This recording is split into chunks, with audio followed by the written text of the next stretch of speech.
మేము చేస్తున్న ప్రజా కార్యక్రమాలకు కూడా కవరేజ్ ఇవ్వండి. ఇక మీరు అడిగిన ప్రశ్న, జగన్మోహన్ రెడ్డి గారు మొన్న నేను బాలకృష్ణ గారి బిల్డింగ్ నుంచి ఆ ఐపీ అడ్రస్ నుంచి నా మీద తప్పుడు ప్రచారం జరిగింది అని కేసు పెట్టాను, కావాలంటే నా మాటల్లోనే వినండి అని జగన్మోహన్ రెడ్డి గారు చాలా ఎంటర్టైనింగ్గా ఒక వీడియో క్లిప్పుని కూడా అందరికీ చూపించడం జరిగింది. చాలా సంతోషం. కానీ జగన్మోహన్ రెడ్డి గారు, మీకు నిజంగానే చెల్లెల మీద ప్రేమ ఉండుంటే మీకు బాలకృష్ణ గారో లేక బాలకృష్ణ బిల్డింగ్ ఐపీ అడ్రస్ నుంచో మీ చెల్లెల మీద తప్పుడు ప్రచారం జరిగింది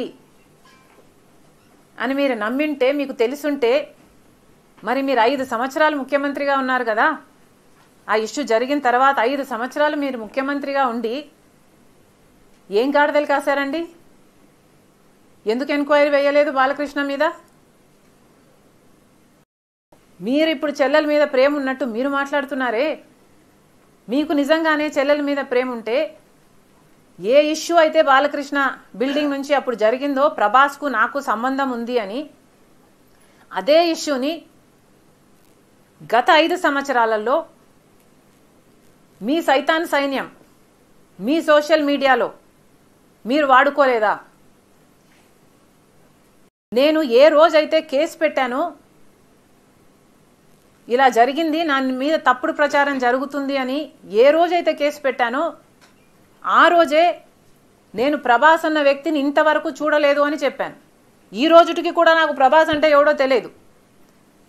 ఈ రోజుటికి కూడా చెప్తున్నా, ఆ రోజు ప్రమాణం చేశా నా బిడ్డల మీద నాకు సంబంధం లేదు ఆయనతో అని. ఈ రోజు మళ్ళీ చేయడానికి కూడా చెప్తున్నా, నాకు సంబంధం లేదు ఆయనతో. నా బిడ్డల మీద ప్రమాణం చేసి చెప్తున్నా. జగన్మోహన్ రెడ్డి గారికి ఇవన్నీ తెలిసి కూడా నాకు క్యారెక్టర్ లేనట్టు, నాకు ఆయనతో సంబంధం ఉన్నట్టు గత 5 సంవత్సరాలలో మీ సైతాన్ సైన్యం చేత ప్రాపగాండా చేయించలేదా? మీకా చెల్లెల మీద ప్రేమ ఉన్నది, సిగ్గుండాలి కదా.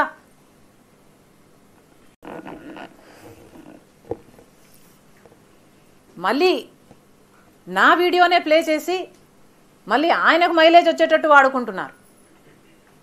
అంటే నా వీడియో పనికొస్తుందన్నా మీరు వాడేసుకుంటారు.